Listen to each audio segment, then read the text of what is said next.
3월반 어린이 여러분들 다들 잘 지내고 있었나요?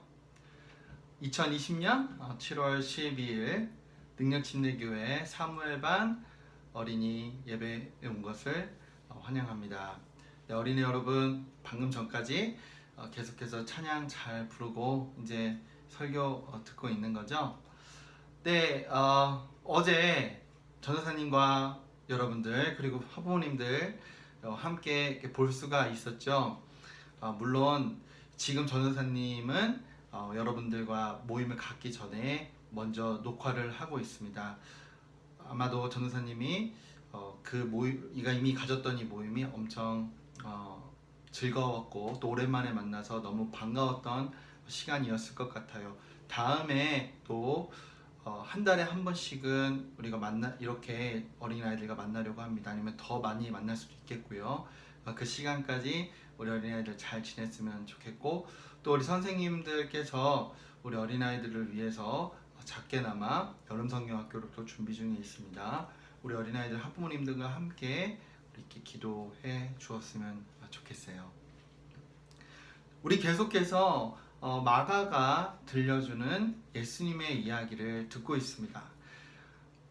오늘 본문 말씀은 마가복음 2장 18절에서 22절까지의 말씀이에요. 마가복음 2장 18절부터 22절까지의 말씀입니다. 마가복음 2장 18절에서 22절까지의 말씀, 쉽게 쓰여진 성경으로 우리 어린이들에게 들려주겠습니다. 요한의 제자들과 바리사이파 사람들이 단식을 하고 있던 어느 날, 사람들이 예수님께 와서 요한의 제자들과 바리사이파 사람의 제자들은 단식을 하는데 선생님의 제자들은 왜 단식을 하지 않습니까? 하고 물었어요. 예수님께서는 이렇게 대답하셨어요. 잔치집에 온 신랑 친구들이 신랑이 함께 있는 동안에야 어떻게 단식을 할 수 있겠느냐. 신랑이 함께 있는 동안에는 그럴 수 없다. 그러나 이제 신랑을 빼앗길 날이 온다. 그때에 가서는 그들도 단식을 하게 될 것이다. 낡은 옷에 새 촌조각을 대고 깁는 사람은 없다. 그렇게 하면 낡은 옷이 새 촌조각에 캥겨 더 찢어지게 된다. 또 낡은 가죽 부대에 새 포도주를 넣는 사람도 없다. 그렇게 하면 새 포도주가 부대를 터뜨려 포도주도 부대도 다 버리게 된다. 새 포도주는 새 부대에 담아야 한다. 아멘. 여러분 혹시 금식이라는 말을 들어본 적 있나요? 금식은 우리 기독교에서 쓸 때는 음식을 먹지 않고 또는 물도 심지어 마시지 않는 건데, 그냥 우리가 살을 빼거나 아니면은 너무 바빠서 음식을 못 먹는다든지 그런 이유로 우리가 음식을 안 먹거나 물을 안 마시거나 그런 게 아니라요, 어떤 우리가 영적인 필요에 의해서 또 영적인 목적들이 있어서 일부러 어느 한 기간 동안 음식을 먹지 않고 그리고 심지어 물도 마시지 않는 것, 이것을 우리가 금식한다라고 이야기를 합니다. 그럼 우리가 언제 금식을 할까요? 아주 무서운 죄를 하나님 앞에 지었을 때, 내가 생각해도 이 죄는 정말 짓지 말았어야 됐는데 그 죄를 하나님 앞에 진심으로 회개하고 싶을 때 우리가 금식을 할 수 있고요. 그다음에 우리가 이제 살면서 아주 중요한 결정을 내려야 될 때가 있어요. 그때 하나님께서 원하시는 것이 무엇인지를 우리가 구하고자 할 때, 그때 우리가 또 금식을 할 수 있습니다. 그리고 여러분, 매년 우리가 순환 금요일, 성금요일, 그것을 기념하지요. 예수님께서 십자가에 못 박혀 죽으신 날입니다. 그 예수님을 우리가 기념할 때 금식을 하기도 해요. 그러면서 우리를 대신하여서 십자가에 못 박혀 죽으시고 또 죄사를 함을 우리 죄를 용서하기 위해 피를 다 흘려주신 그 예수님을 우리가 애통해야 하고 또 그 예수님의 죽음을 우리가 깊이 묵상하는, 그러면서 우리가 금식을 하는 거죠. 네, 이 예수님께서 계셨던 때에도 유대인들이 금식을 하였습니다. 적어도 1년에 이때에는 5번 정도를 이들이 의무적으로 금식을 했던 것 같아요. 대부분 이 금식할 때는 자기네들이 지은 이 죄를 하나님 앞에 회개하는 시간을 가졌을 것이고, 그리고 자기네들 죄뿐만 아니라 자기네들 이전에 살았던 그 조상들, 아주 오래전에 살았던 자기네 그 조상들의 죄까지도 용서를 구하는 그런 시간을 이들이 가졌습니다. 이 금식을 하면서요.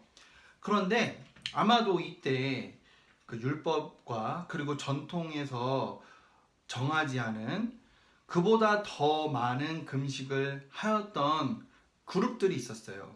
네, 보니까 그것이 이제 사도 요한의 제자들과 그리고 바리새인의 제자들이라고 나옵니다. 적어도 바리새인의 제자들은 일주일에 2번씩은 금식을 했던 것 같아요. 언제요? 월요일에도 하고요, 목요일에도 하고요. 네, 그래서 일주일에 2번이나 금식을 하였고, 아마도 그 죄송합니다. 침례 요한의 제자들도 더 규칙적으로 날짜를 정해서 꾸준히 금식을 하고 있었던 것 같습니다. 아마도 이 금식을 하는 이 사람들의 목적은 다른 유대인들과 같이 회개를 하기 위하여서 죄를 고백하거나, 아니면은 그들이 계속해서 기다려온 메시아를 계속해서 빨리 오시기를 그렇게 기도하는 금식이었거나, 아니면은 하나님과 더 깊은 영적 관계에 들어가기 위해서 그렇게 금식을 했던 것 같아요. 자기네들이 보니까 예수님과 그 예수님의 제자들은 금식을 하지 않는 거예요. 그러니까 이 마땅히 금식을 해야 된다고 생각을 했던 거죠. 자기네들도 금식을 하니까 이만큼 이 사람들도 하나님에 대한 어떤 신앙이 있다라고 생각을 했기 때문인 것 같아요. 그래서 이 침례 요한의 제자들과 바리새인의 제자들이 예수님을 찾아갑니다. 그리고 이렇게 질문을 해요. 우리들은 금식을 하는데 당신의 제자들은 왜 금식을 하지 않습니까? 이렇게 질문을 했다라는 거예요. 여러분, 여기서 좀 생각해 볼 게 있는데요. 금식은 기쁜 일이 아닙니다. 전사님이 아까 얘기했지만, 여러분, 뭔가 먹지 않고 심지어 마시지 않는 이 시간을 보낸다는 것은 우리가 이 몸이요 아주 그 고통스러운 시간을 보내는 거예요. 네, 여러분 혹시 엄마 밥을 안 먹고 굶어 본 적이 있나요? 그래서 여러분 굉장히 배가 고프잖아요. 그것보다도 어쨌든 더한 그런 굶주림이 느껴지기도 하거든요. 그리고 이 금식이라고 할 때는 뭔가 하나님께 굉장히 깊이 기도를 드리는 시간이고, 또 그 기도하면서 자기의 죄를 하나님 앞에 고백하고 그 죄에서 돌이키겠다라는 다짐을 하는 시간이기 때문에 그 시간이 슬플 수밖에 없습니다. 그 시간이 굉장히 외롭고 그 조용하고 하나님과 아주 그냥 아주 같이 있는 시간이다라는 거예요.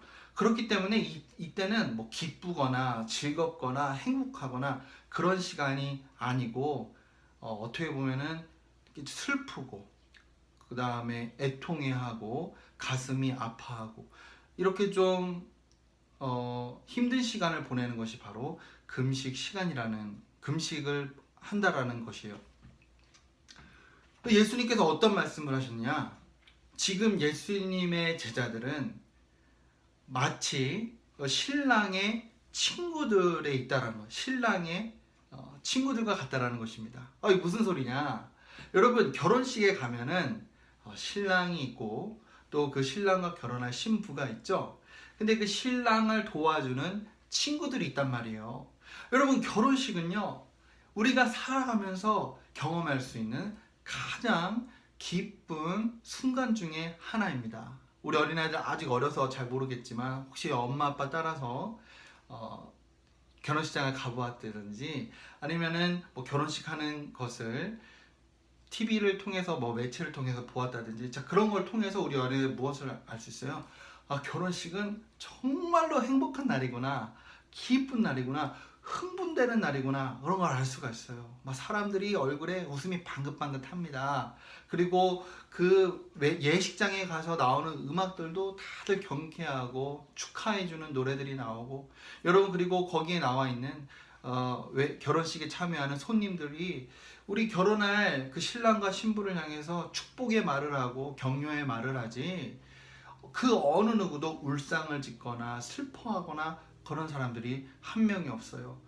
무엇보다도 이 신랑의 친구들은 당연히 그 신랑이, 자기의 친구가 결혼을 하니까 얼마나 기쁘고 행복하겠어요. 그렇죠. 네. 이 신랑이 마치 예수님과 같고 이 신랑의 친구들이 마치 예수님의 제자들과 같다는 것입니다. 지금 무엇이냐? 예수님께서 곁에 계셔서 예수님의 제자들은 지금 너무너무나도 기쁘고 행복하다라는 거예요.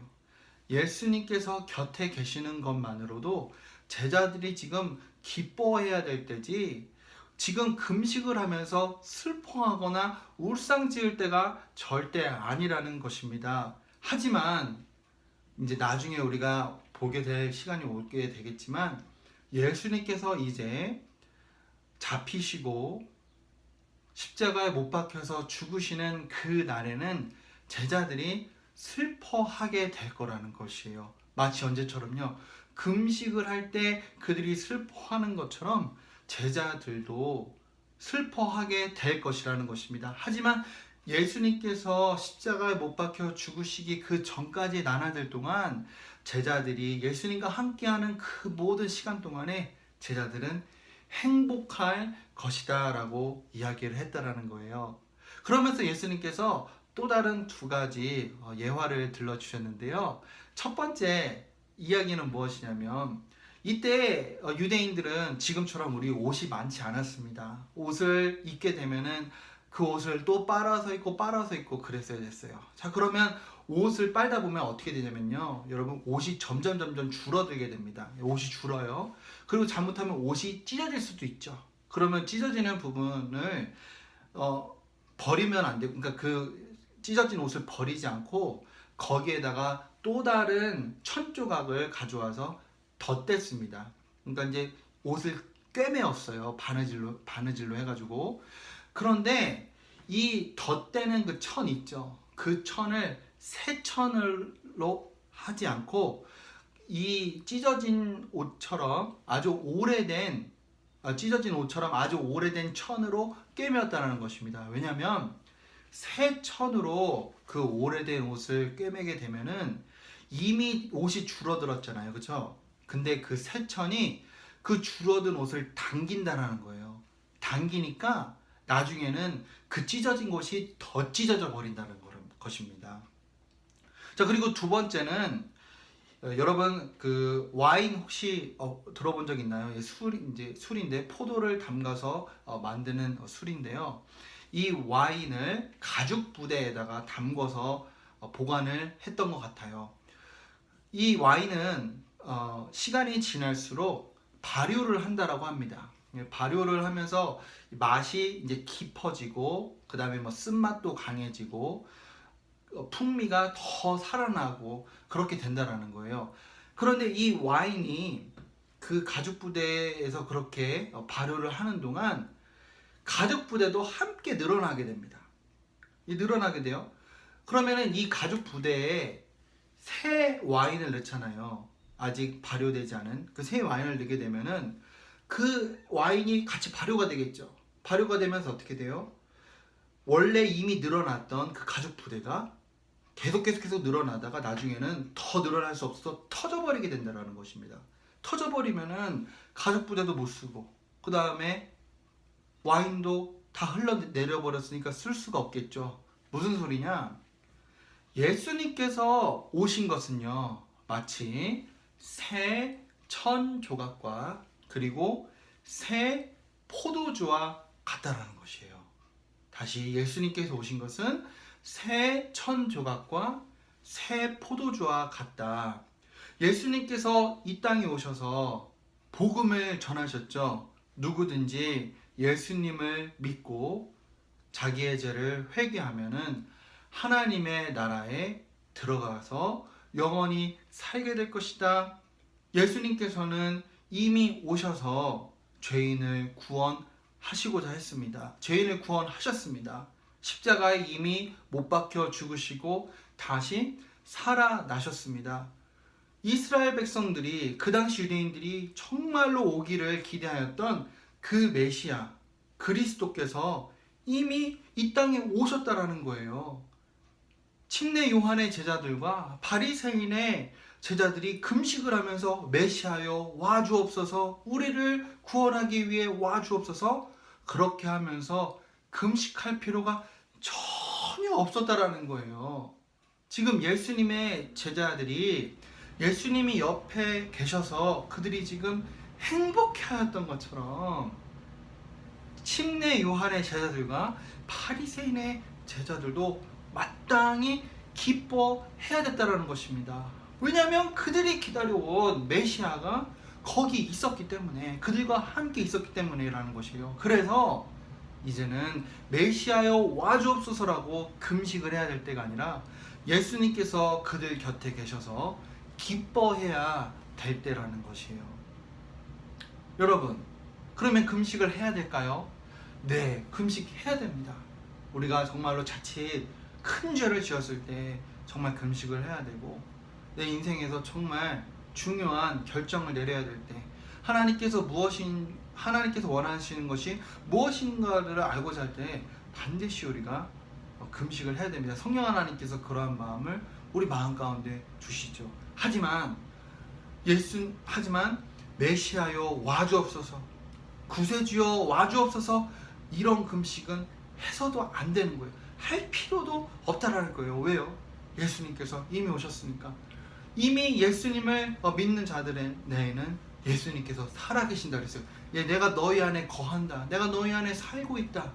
그 예수님이 안에 계시니까 우리가 기뻐할 수 있다라는 것입니다. 나중에 제자들이 다시 살아나신 예수님을 보고 엄청 기뻐했대요. 우리들도 예수님을 눈으로 본 적은 없지만 안에 계신 예수님 덕에 우리들도 기뻐할 수 있다는 것입니다. 행복할 수 있고, 이 세상이 결코 줄 수 없는 그 기쁨을 우리가 누릴 수 있다는 거예요. 무슨 기쁨이요? 죄사함의 기쁨. 나는 죄를 용서받았어요. 나는 하나님의 자녀가 되었어요. 나는 영원한 생명을 받았어요. 이러한 기쁨을 우리가 가질 수 있게 된다는 겁니다. 우리 어린아이들, 모쪼록 하나님께서 어린아이들 한 명 한 명 다 불러주셔서 우리 하나님께서 우리 어린아이들을 자기의 자녀로 삼아주시고, 또 그리고 예수님을 믿는 믿음으로 구원해 주셔서 우리 어린아이들 마음이 기쁨으로 가득 차기를 기도합니다. 하나님 아버지, 감사드립니다. 지금 코로나 바이러스 때문에 우리들이 마음이 때로는 우울하고, 때로는 갈피를 잡지 못하고 우왕좌왕하고 계속해서 잘못된 생각을 하기도 합니다. 주여, 우리들 마음에 기쁨을 더하여 주셔서 우리 안에 계신 예수님으로 말미암아 우리가 기쁨이 충만한 삶을 살아갈 수 있도록 인도하여 주옵소서. 정말 세상이 줄 수 없는 그 구원의 기쁨을 우리 어린아이들이 알 수 있도록 도와주시고, 정말 예수님을 믿는 믿음으로 하나님의 자녀가 되었고 죄 사함을 받았다라는 그 기쁨을 가지고 우리 어린아이들이 살아갈 수 있도록 그 복을 우리 어린아이들에게 허락하여 주옵소서. 예수님의 이름으로 기도드립니다. 아멘. 하늘에 계신 우리 아버지, 이름이 거룩히 여김을 받으시오며 나라가 임하시오며 뜻이 하늘에서 이루어진 것 같이 땅에서도 이루어지이다. 오늘날 우리에게 일용할 양식을 주시었고, 우리가 우리에게 죄 지은 자를 사하여 준 것 같이 우리의 죄를 사하여 주시옵고 우리를 시험에 들게 하지 마시오며 다만 악에서 구하옵소서. 나라와 권세와 영광이 아버지께 영원히 싸움나이다. 아멘. 남은 주일도 그리고 남은 다음 돌아오는 그 주일도 우리 주님 안에서 우리 여러분들 모두 다 기쁘게 잘 지낼 수 있기를 바랍니다. 계속해서 기도해야 되고요. 전사님 위해서도 기도해주고 전사님 우리 어린아이를 위해서 계속 기도하겠습니다. 다들 보고 싶고 사랑합니다. 바이바이.